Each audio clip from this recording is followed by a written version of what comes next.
Nagulat ang marami nang ianunsyo ni Senator Panfilo Ping Lacson ang kanyang pagbibitiw bilang chairman ng Senate Blue Ribbon Committee. Sa unang tingin, tila isa itong hakbang ng kababaang loob. Pero sa ilalim nito, may mas malalim na kwento. Politika, pressure, at ang lumalalim na sugat ng katiwalian sa loob ng Senado mismo.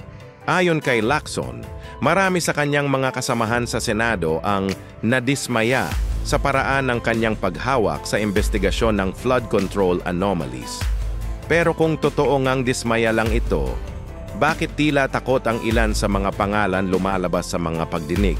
Kabilang na ang mga malalaking personalidad na malapit sa kapangyarihan.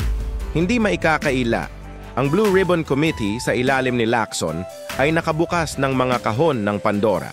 Milyon-milyong pondo ng flood control projects na nauwi umano sa mga insertions, kickbacks, at suitcases of cash. Ang mga pangalang Martin Romualdez at Zaldico ay paulit-ulit na nababanggit, ngunit sa halip na ipagtanggol ang investigasyon, ilang senador ang tila nagmadaling sirain ang kredibilidad ni Lacson.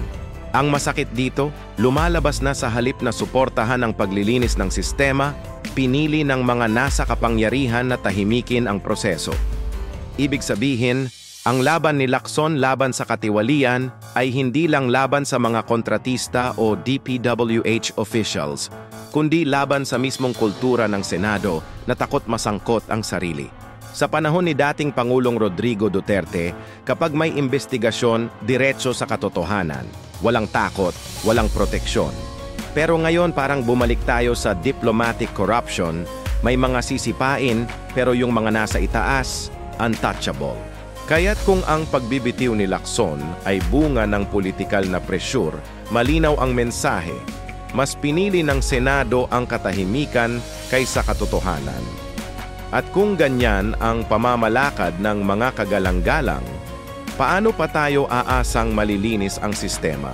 Ang totoo, hindi si Lacson ang tunay na isyu dito. Ang tunay na isyu ay ang bulok na sistema na kay tagal ng binabalaan ni Duterte. Isang sistemang pinoprotektahan ang may impluwensya at pinapatahimik ang mga nagtatanong.